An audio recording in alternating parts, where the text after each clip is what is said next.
তো তখন থেকে আপনাদেরকে কথা বলতে শুনি নাই যে এই শব্দের নাম কেন রাখা হবে। যদি আমরা দেখি যে ইত্তেফাক খুব বড় পত্রিকা ছিল, বাংলাদেশের স্বাধীনতা আন্দোলনের আপনার বিরাট ভূমিকা ছিল।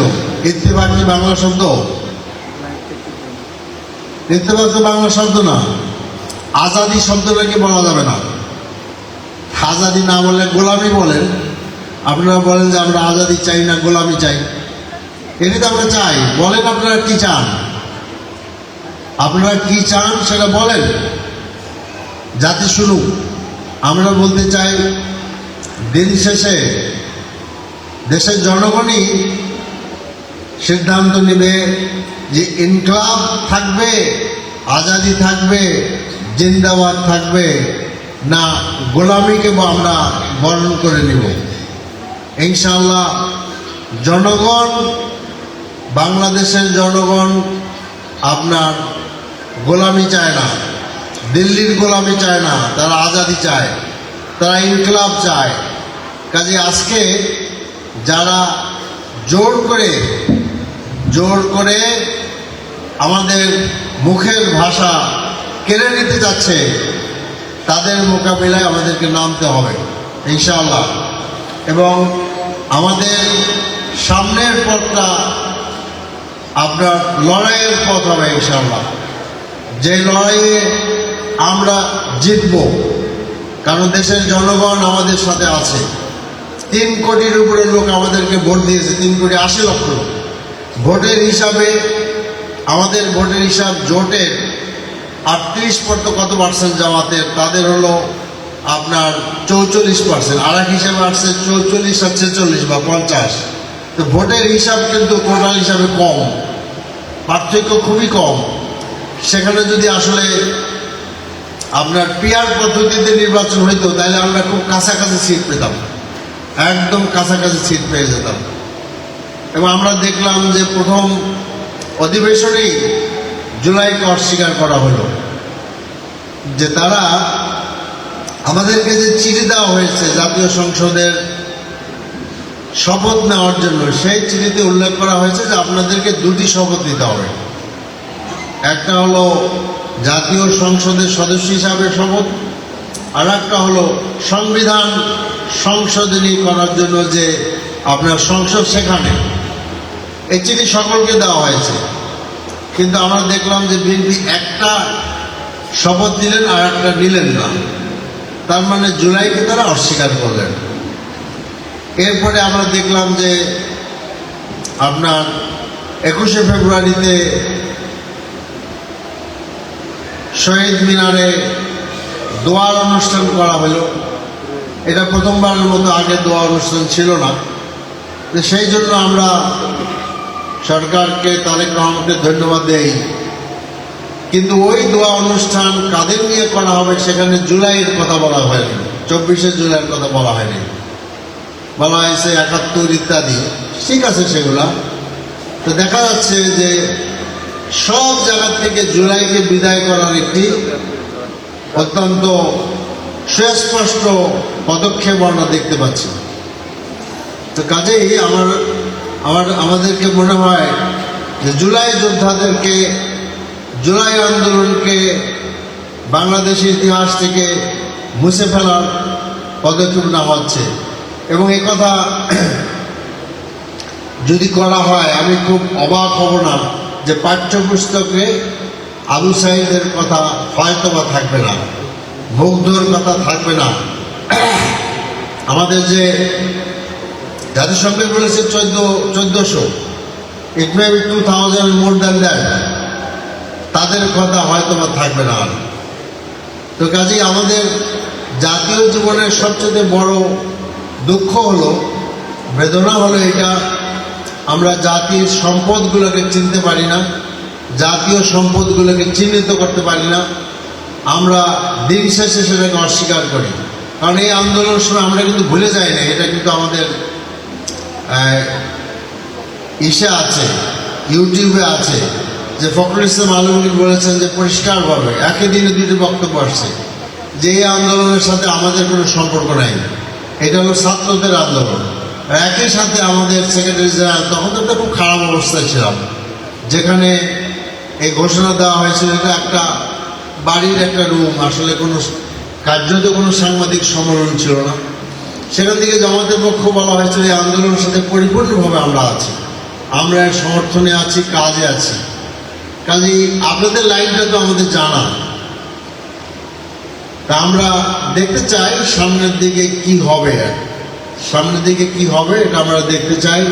এবং দেশের সবগুলো সমস্ত নারী পুরুষ, তরুণ তরুণীরা, ছাত্র জনতা পাহারাদারের ভূমিকা পালন করতে হবে, যে কোনো ক্রমেই যেন জাতির স্বার্থ বিঘ্নিত না হয়। লক্ষণ কিন্তু মোটেই ভালো না।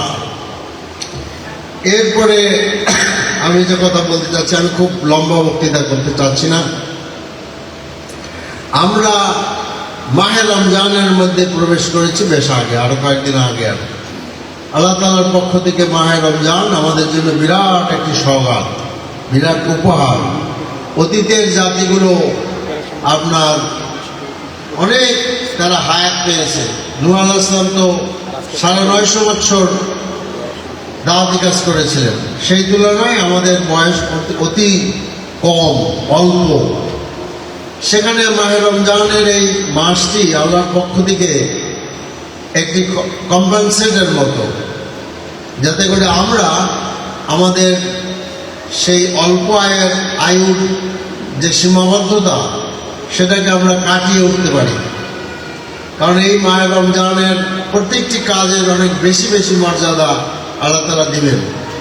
রাসূল সাল্লাল্লাহু আলাইহি ওয়াসাল্লাম বলেছেন যে ওই ব্যক্তি দুর্ভাগা যে মাহে রমজানের পেল কিন্তু গুনাহ মাফ করতে পারল না। আল্লাহ রাসূল কিন্তু একথা বলেন নাই যে ওই ব্যক্তি দুর্ভাগা যে গুনাহ করলো, এটা তো অবশ্যই সে দুর্ভাগা, কিন্তু এই রমজানকে যে গুনাহ মাফের মাস হিসাবে, উসিলা হিসাবে ব্যবহার করতে হবে, এটা আল্লাহ রাসূল নিজেই বলেছেন। রাসূল সাল্লাল্লাহু আলাইহি ওয়াসাল্লাম আরো বলছেন যে এমন রোজাদাররা আছে যারা তাদের সারাদিন না খেয়ে থাকা ছাড়া তাদের এই রোজা কোনো কাজে লাগে না, রাইট? তার কাজে আমাদেরকে রোজার ব্যাপারে চিন্তা করতে হবে। রোজার সম্পর্কে, উদ্দেশ্য সম্পর্কে বলা হয়েছে লাআল্লাকুম তাত্তাকুন, যে তোমরা যাতে মুত্তাকি হতে পারো।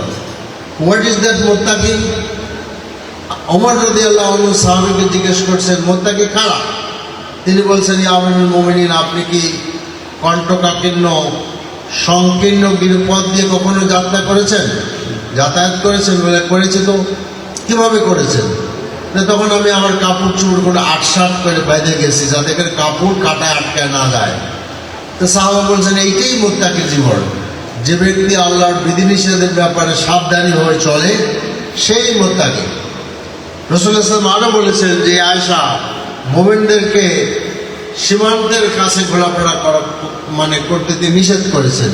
কারণ হলো সীমান্তের কাছে যদি কেউ আপনার যায়, তাহলে সীমান্ত অতিক্রম করার ভয় থাকে।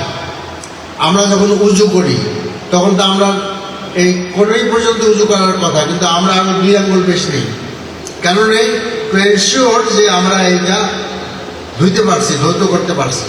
তাহলে কাজে মার্জিনাল জায়গা না যে আমাদেরকে মার্জিনের বেশ আগে থাকতে হবে। এরপরে এই মাসে আমরা যদি রোজাদারদেরকে আপনার আপ্যায়ন করি, খাওয়াই, সেটা যে কি খাজুর দিয়েও হয় অথবা শুধু পানি দিয়েও হয়, আল্লাহ তাআলা সমান আপনার সওয়াব দিবে ওই রূপে আপনার রোজাদারকে খাওয়ানোর জন্য। এই জন্য প্রত্যেকের প্র্যাকটিস থাকা উচিত যে কোনো রোজাদারকে নিয়ে আপনি ইফতার করেন। এবং এই মাসে সবসময় খেয়াল রাখতে হবে আমাদের আশেপাশে যারা কাজের লোক আছে তাদের অধিকার কিন্তু অনেক বেশি। রাসূলুল্লাহ সাল্লাল্লাহু আলাইহি ওয়াসাল্লাম বলেছেন তুমি যা খাও তাদেরকে তা খাইতে দাও, তুমি যা পড়ো তাদেরকে পড়তে দাও।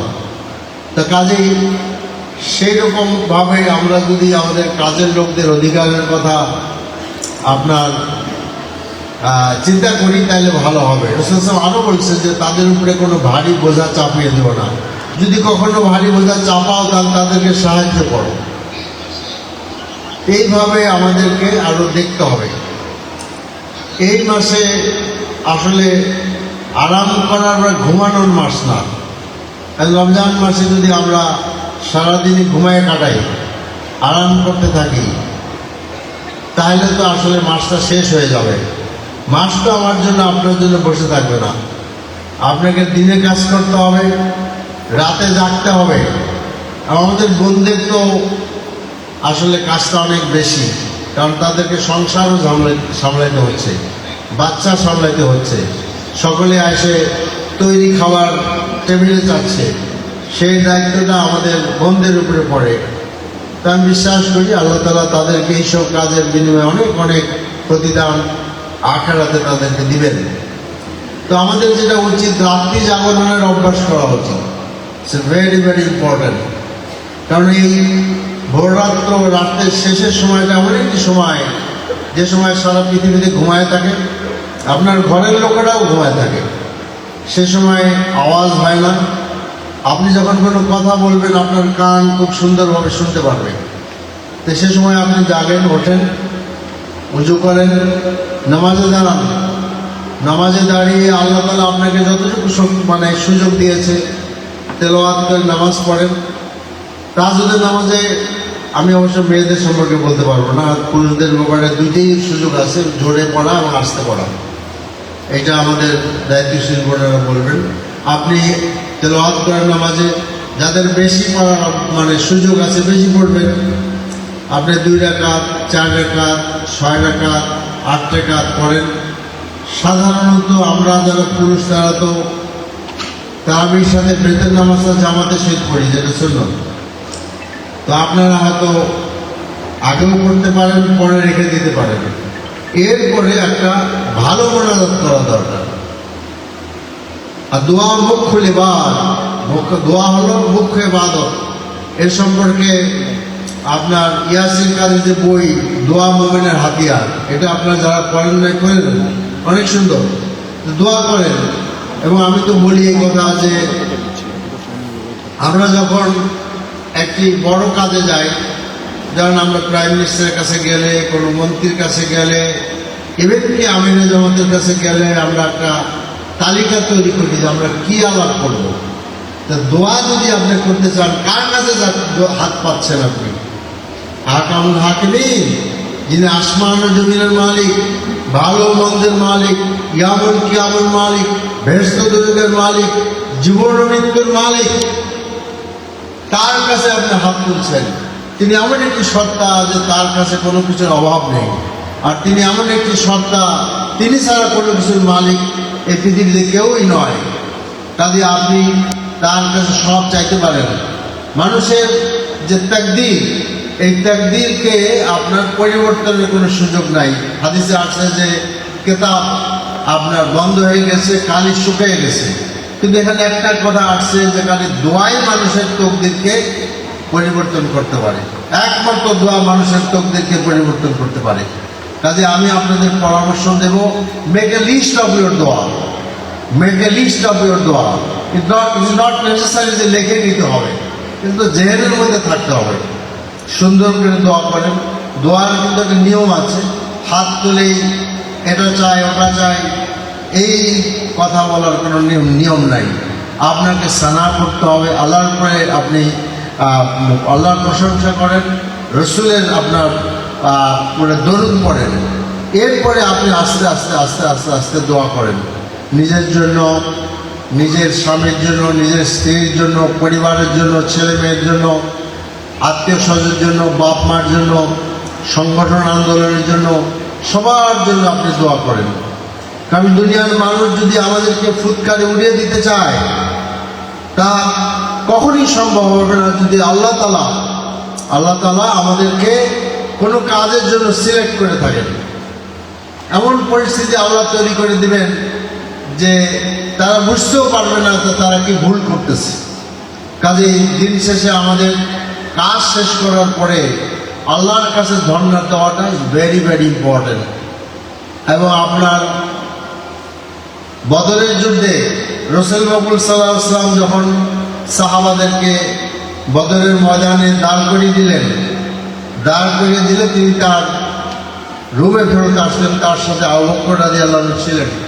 তিনি হাত তুলে আল্লাহর কাছে রোনালদারি করতেছিলেন, একটার পর একটা বলতেছিলেন যে আল্লাহ, এই যে 313 জন লোকদেরকে আমি হাজির করছি এখানে বদরের ময়দানে, আজকে যদি তারা মিটিয়ে যায় এই আরবে তোমার নাম নেওয়ার কোনো লোক থাকবে না। এভাবে তিনি বারবার বারবার বলতেছিলেন। এবং আবু বকর রাদিয়াল্লাহু আনহু একবার বললেন, ইয়া রাসূলুল্লাহ, আপনি হাত নামান, যথেষ্ট হয়ে গিয়েছে। কাজে দেখেন, যিনি আল্লাহ রসুল তিনিও কিন্তু আল্লাহর কাছে ধর্ণা দিচ্ছেন, দোয়া করতেছেন। কাজে আমরা তো আল্লাহ রসুল সাল্লাল্লাহু আলাইহি ওয়াসাল্লাম সাহাবাদের তুলনায় আমরা কোথায়? কাজে আমাদের তো বেশি বেশি দোয়া করতে হবে। দোয়ার এমন শক্তি যে আপনি বুঝতেও পারবেন না যে কোথা থেকে কি হচ্ছে। এবং আপনি তখন আপনার আপনি যদি কোনো একটা দোয়া করেন এবং সেই দোয়া যখন আপনি দেখতে পারবেন যে ফেলে গেছে, একদম খুশি লাগবে যে আল্লাহ তাআলা কবুল করে নিয়েছেন। কাজে দোয়া করেন, দোয়া কখনো বিফলে যায় না। এটা ইয়াসিন কাদের বইয়ের মধ্যে আছে, হাদিস দিয়ে বোঝানো হয়েছে, কোরআন দিয়ে বোঝানো হয়েছে। এমনও আছে যে দোয়াটা আপনি যে জন্য করেছেন আল্লাহ তাআলা মনে করতেছেন এটা আপনারা আখিরাতে দিলে ভালো, এই জন্য আপনাকে দুনিয়াতে দিচ্ছেন না। সে কাজেই দোয়ার ব্যাপারে ফ্রাস্ট্রেটেড হওয়া যাবে না, দোয়া বারবার বারবার করতে থাকতে হবে। এবং আমরা যে আমাদের ছেলে মেয়ে, আত্মীয় স্বজন, পাড়া প্রতিবেশী, বাংলাদেশের মানুষের যে মন পরিবর্তন করতে চায়, সেই মুআল্লিফাতুল কুলুব কে? হৃদয়ের মালিক কে? হৃদয়ের মালিক হল আল্লাহ তাআলা। আল্লাহ যদি কোনো ব্যক্তির হৃদয়কে পরিবর্তন না করে, কোনো মানুষের পক্ষে হৃদয় পরিবর্তন করা সম্ভব না।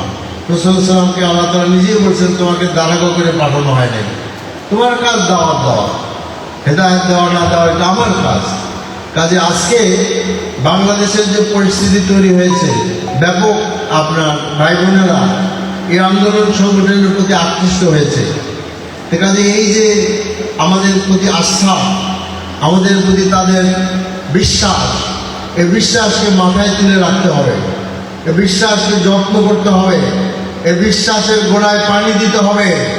এবং এই যে আমাদেরকে বিশ্বাস করতে হবে যদি এই যে অস্পষ্ট রেখা দেখা যাচ্ছে আমাদের চারিদিকে, যে অনেক লোকের সমাগম হয়েছে, এই অস্পষ্ট রেখাকে যদি আমরা যত্ন দেই, পানি দিই, আগাছা সাফ করি, তাহলে একদিন তারা মহিরু হয়ে যাবে।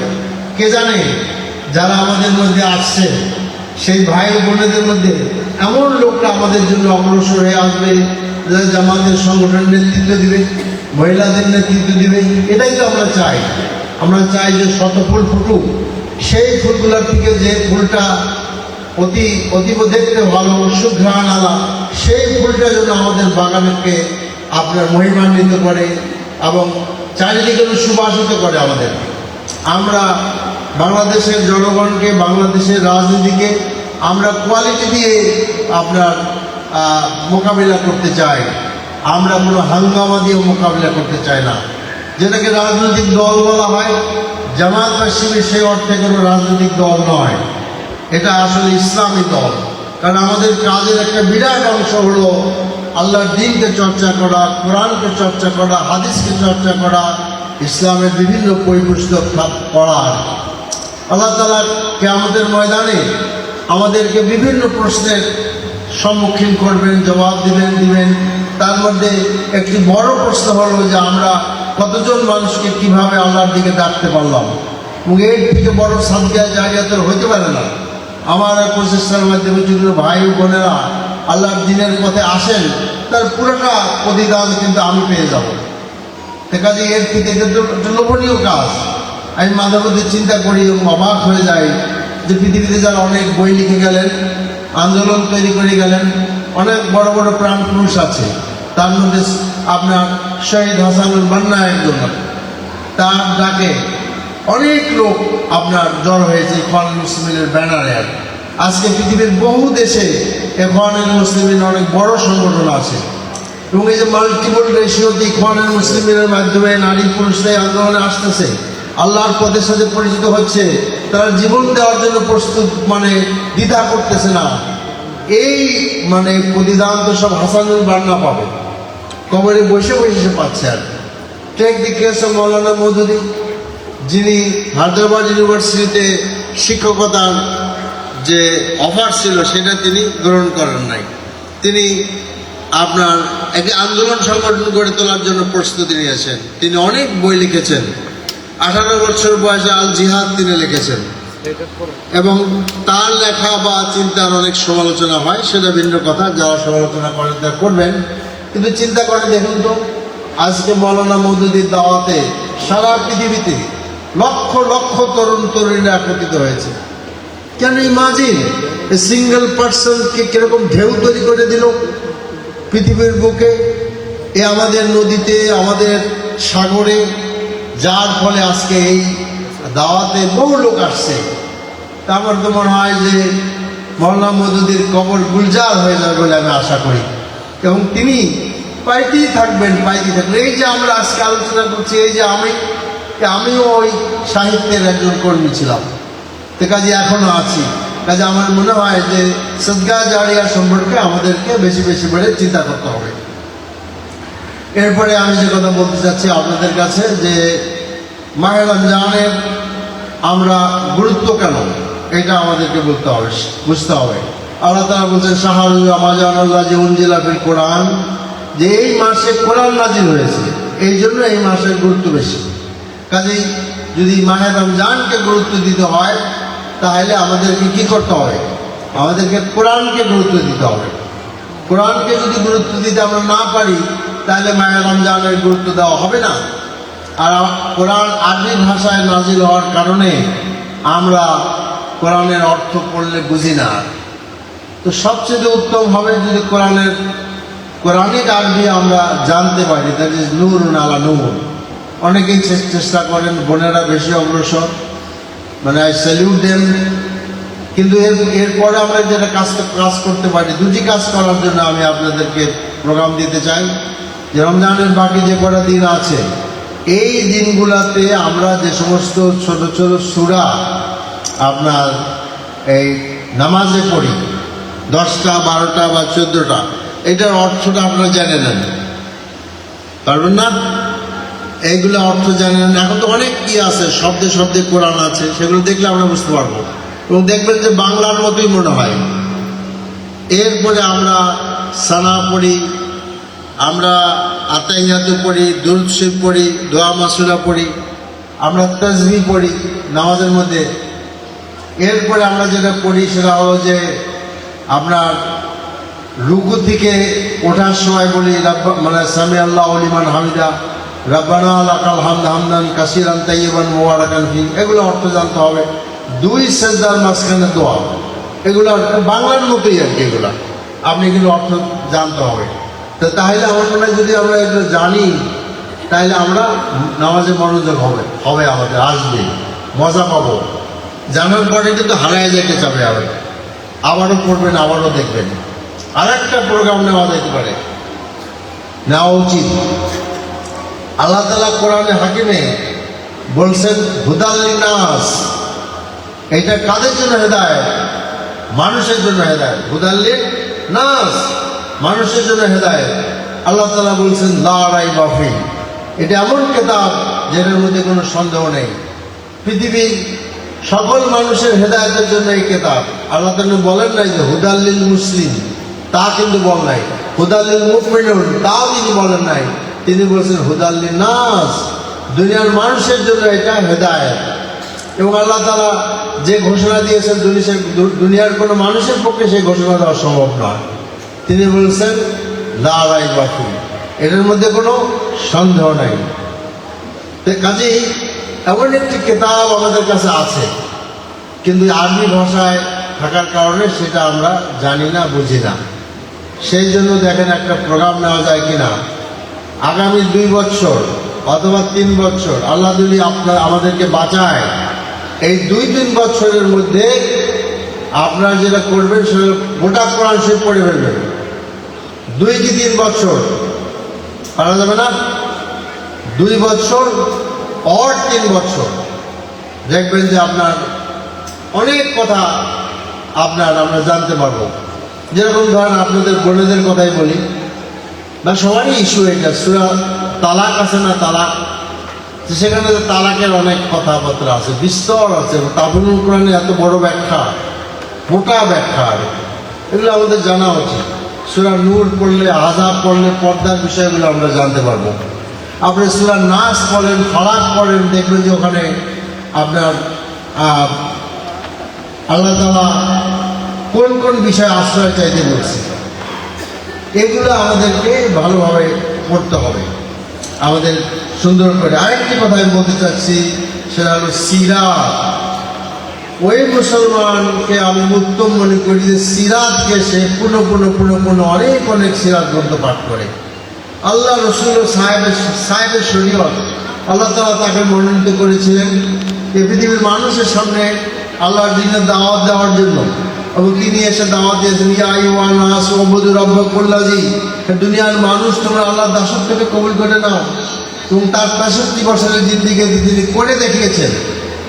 সে কাজে আজকে সিরাত আমাদেরকে পড়তে হবে। যতগুলো সিরাত আপনার হাতে আসে বাংলা, যারা ইংরেজি পড়তে না পারেন তারা বাংলা দেখেন, তারা বাংলা পড়ে, অনেক আছে, একটার পর একটা আছে, সবগুলো পড়েন। ইংরেজিতে দুইটা খুব বিখ্যাত সিরাত সিরিজ আছে, ইয়াসির কাদের সিরাত, এটা ওদের কিছু কিছু বাংলা হয়েছে। খুব বেশি কঠিন ইংরেজি আমার কাছে মনে হয় না। আপনি যদি একবার পড়েন, দ্বিতীয় এপিসোডে গেলে বুঝতে পারবেন কেমন।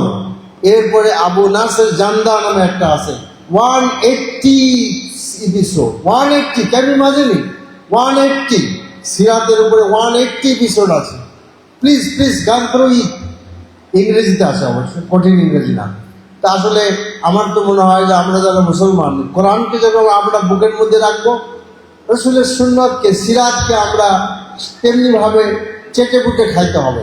মজাদার খাদ্য হিসাবে, মজাদার খাদ্য মানুষ খায় না, খুব সুন্দর করে খায়, যে আরেকটু দাও, খুব অনেক সময় কেউ আস্তে আস্তে খায়, যে স্বাদটা যেন মুখের মধ্যে থাকে। আর তো ওই সিরাতকে বারবার পড়তে হবে, কারণ যে এই সিরাতই ওইটা যেটা আল্লাহ রসুলের জিন্দিগি, গোটা জিন্দিগি সিরাত। মুসলমানদেরকে প্রস্তুতি নিতে হবে যে আমাদের বিরুদ্ধে যেসব কথা হয় সেগুলোর জবাব দেওয়ার জন্য। মুসলমানদেরকে প্রস্তুত নিতে হবে ইসলামের শ্রেষ্ঠত্ব প্রতিপন্ন করার জন্য। রাইট? আয়েশা রাদিয়াল্লাহু আনহা সম্পর্কে নানান কথা বলা হয়। প্লিজ গান তো ইয়াসির কাদের বুক আমাদের বলছে, আমাদের মানে কি নাম দিছে, ওই যে আমাদের বইটার নাম যেন কি, মোমেনদের মার।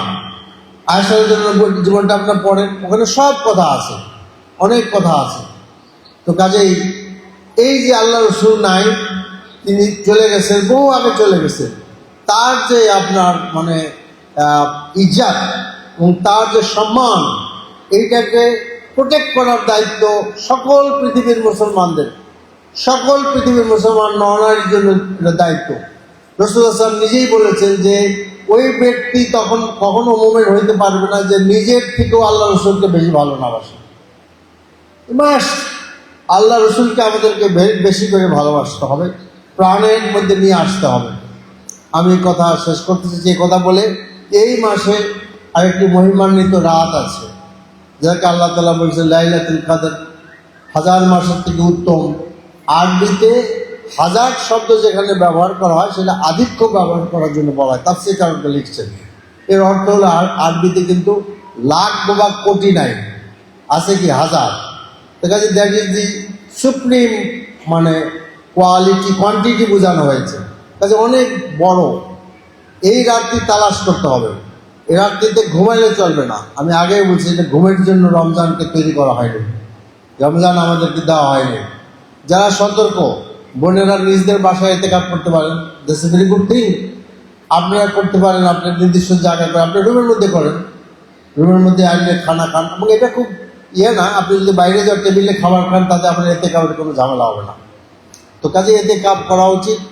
ইতিকাফে আপনাকে সুযোগ নিতে হবে যে আপনি তখন, এখন আমার কাছে মনে হয় 3টা জাগলে ঠিক আছে, কিন্তু ইতিকাফের সময় আমি হিসাব করে দেখছি আপনি আরও আগে জাগেন, 2টা 2:30টা জাগেন, 2টা ঘুমায়েন না, 2টা 2:30টা জাগেন, জায়গায় আপনি নামাজ পড়েন, দোয়া করেন। এবং কে জানে যে আগামীকাল আমি বাঁচবো কিনা, কেউ তো জানে না। কাজে আজকের দিনের ইবাদতই যে আপনার জন্য আমার জন্য শেষ ইবাদত নয়, সেটা তো আমরা জানি না। কাজে প্রতিদিনের হিসাবকে, সুযোগকে শেষ করে দিতে হবে। যে ব্যক্তি অতীতের অনুশোচনা করে, ভবিষ্যতের রঙিন স্বপ্ন দেখে, আর বর্তমানে পরিকল্পনাহীন জিন্দিগি যাপন করে, সেই জিন্দিগিটা ভালো নয়। সেটাকে আমরা বেকুবের জিন্দিগি বলতে পারি। কোনো মানুষ আসলে কোনো ভবিষ্যৎ দেখে নাই, অতীতও দেখে নাই। যে মানুষের বর্তমান ভালো, তার কাছ থেকে প্রত্যেকটা অতীত বিদায় নেয় সমৃদ্ধ অতীত হিসাবে, আর প্রত্যেকটা ভবিষ্যৎ তার কাছে আসে সমৃদ্ধ বর্তমান হিসাবে। কাজে try to build up the present. আমাদেরকে বর্তমানকে তৈরি করতে হবে। অনেক অনেক বই পড়া দরকার, সিরাত পড়লে হবে না। অনেক বইয়ের মধ্যে বিশেষ করে উমেন ইস্যুতে বই পড়া দরকার। Unfortunately all this books in women issue is in English, most of the বই। অনেকগুলো বাংলা হয় না। আপনারা যারা পড়তে পারেন, ইংরেজি পড়েন, পড়া উচিত। আমাদের ইসলাম সম্পর্কে অনেক বদনাম। আমরা কি মেয়েদেরকে এটা করি না, ওটা করি না, এটা দেই না, ওটা দেই না। তো কাজে জবাবটা আমাদেরকে দিতে হবে। আপনারা দিবেন, আমরা দিব। সেই জন্য আমাদেরকে ইকুইপড হতে হবে। তাই আমি বলছিলাম যে রমজানের আপনার এই কিসের ব্যাপারে আর কি, এতে আপনার শেষ 10 দিন এতে কাপের ব্যাপারে। এরপরে আপনি আপনার করেন, যেটাকে বলা হয় ফিতরা দেন না। ফিতরাতে এরকম বায়তুল মোকাররমের হিসাবটা নিয়েন না, আপনার সামর্থ্য অনুযায়ী দেন। রসুলের সাহাবেরা কিন্তু টাকা ফিতরা দিতেন না কখনো। এটা একটা ভুল রেওয়াজ আমাদের মধ্যে চালু হয়েছে। ওনারা যেটা দিতেন, যারা ফুড দিতেন, ফুড আপনি অনেক ফ্যামিলির না দিতে পারেন, আপনি একটা দুইটা ফ্যামিলিকে দেন। একটা ফ্যামিলিতে এভাবে দেন, একটা মুরগি দেন, পোলাও চাল দেন। আজকাল তো সয়াবিন তেল দিয়ে পোলাও পাক করে, সয়াবিন তেল দেন, পেঁয়াজ দেন, হ্যাঁ, লবণ দেন, বা একটু চাইলে দিয়ে দিলেন। ইট may be 2000 or something like that, এর বেশি হবে না। আর এইভাবে আপনি যদি 2-4টা ফ্যামিলিতে ঈদ নিয়ে আসতে পারেন, তাহলে আপনার আমার সফলতা হয়ে গেল। Don't do it, don't give them money. আপনি এবারে এভাবে করে ফেলান। একটা আমাদের ইসলামের যে কার্যক্রম আছে, আল্লাহ তার রাসূল আমাদেরকে যে সমস্ত প্রোগ্রাম দিয়েছেন, বেশি বেশি করে সেই প্রোগ্রামগুলো মানুষের মধ্যে নিয়ে যেতে হবে। এরপরে যে কথা বলে আমি শেষ করতে চাচ্ছি, আল্লাহ রাব্বুল আলামিন অনেক মেহেরবান। তিনি সব কিছু নিয়ন্ত্রণ করেন এবং মানুষের ভালো মন্দ নিয়ন্ত্রণ তিনি করেন। এই যে ঢাকা 12 আসনে আমরা যে জিতলাম, এই যে বিজয়টা, এই বিজয়টা আমাদের মধ্যে অনেক দায়িত্ব এনে দিয়েছে, অনেক বড় দায়িত্ব। যখন কেউ আমাকে ফুল দেয়, তখন আমি বহু ফুলে ফুলে ভর্তি হয়ে গেছে বিভিন্ন জায়গায়। প্রতিদিন দেয়, বহু লোক বলছে দিতে। এই ফুলের ভার আমি বহন করতে পারবো কিনা আমার খুব ভয় হয়। তো কাজেই আজকে আমরা যখন প্রত্যেকটা আমাদের ভাই বোনরা আছেন, তারা প্রত্যেকেরই উচিত যে আমাদের ঢাকা 12 আসনের একজন প্রতিনিধি হিসাবে সমাজের মধ্যে কাজ করা। দেখা যাক। এবং আমি মনে করি যে এই এলাকায় একটা খবর আমি পেলাম, আমি দেখবো চিঠিটা, যে আমরা বিজয় লাভ করছি এটা নয় যে আমরা জুলুম করব। আমরা বিজয় লাভ করছি এটা নয় যে আমরা অনধিকার চর্চা করব। কাজে মানুষকে ফ্যাসিলিটেট করার জন্য চেষ্টা করতে হবে যতটুকু পারা যায়। তো সর্বশেষ আমি আল্লাহ রাব্বুল আলামিনের কাছে এই দোয়া করছি যে আল্লাহ রাব্বুল আলামিন আমাদেরকে 68টা সিট দিয়েছেন, আমাদের জোটের সিট 77-এর মতো।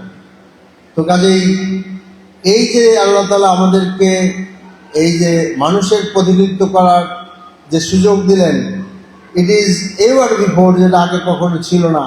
আমরা যেন এমনভাবে কাজ করতে পারি জাতি যেন বুঝতে পারে যে আমাদের উপরে আস্থা রাখলে জাতির লাভ। তো সেই তৌফিক আল্লাহর কাছে কামনা করছি যে আল্লাহ যেন শক্তি দেয় ভার বহন করার জন্য। তো আপনাদের কাছে দোয়া চাচ্ছি। এবং আমি মনে করি যে আজকের থেকে বা আমি যখন থেকে আমরা ওত করলাম, তখন থেকে আমি এটা ভুলে যেতে চাই, ভুলে গিয়েছি যে আমি কোনো দলের এমপি না। আমি আসলে সকলের প্রতিনিধিত্ব করতে চাই। এই ঢাকা 12-এ 3,33,000 ভোটার প্লাস ভোটার আছে, কিন্তু মানুষের আপনার বসবাস এখানে অনেক বেশি আছে। কাজে সকল মানুষের সুবিধা অসুবিধা আপনার তৈরি করা, দূর করা আমাদের দায়িত্ব। সেই কাজটা আমি করতে চাচ্ছি। এবং আমি আরও যেটা বলতে চাচ্ছি যে কোনো ব্যক্তি যেন আমার নাম করে কোনো পয়সা কড়ি কালেকশন না করে। যদি করে তাহলে বুঝতে হবে যে তিনি আসলে ভুল কাজ করছেন, অন্যায় করছেন। এটা আমাদের কোনো নির্দেশ না। আমার পাশে এমন কোনো লোক থাকবে না যারা অন্যায় করে। যদি এরকম হয় তাহলে আপনারা আমাদেরকে বলবেন, আমরা তাদেরকে এক্সপ্লেন করে দিব। তবে হ্যাঁ, ওই যে বিভিন্ন জায়গায় গেলে বহু লোক যে আমার সাথে ছবি তুলে, ওদেরকে এর মধ্যে রাখা যাবে না, ওই দায়িত্বটা আমার না। আমার জীবনের মধ্যে কোনো হারাম নাই, ক্লিয়ার? আমার জীবনে কোনো হারাম নাই, এই মুখ কখনো হারাম ভক্ষণ করেন নাই। আল্লাহ তাআলা যদি আমাকে পাগল করে না দেন, তাহলে ইনশাআল্লাহ কোনোদিন হারাম আমাকে স্পর্শ করতে পারবে না, পারবে না, পারবে না। এই আপনার ঘোষণার উপরে আমি থাকতে চাই ইনশাআল্লাহ। আল্লাহর কাছে পুনরায় আমি এই তৌফিক চাচ্ছি, আল্লাহর মদদ চাচ্ছি, আল্লাহর নুসরাত চাচ্ছি, আল্লাহর বিশেষ রহমত চাচ্ছি, যে আমার উপর দায়িত্বটি যে আল্লাহ অবনত শিরে পালন করার তৌফিক আমাদেরকে দান করেন। ওমা তৌফিক ইল্লা বিল্লাহ। আসসালামু আলাইকুম রাহমাতুল্লাহ।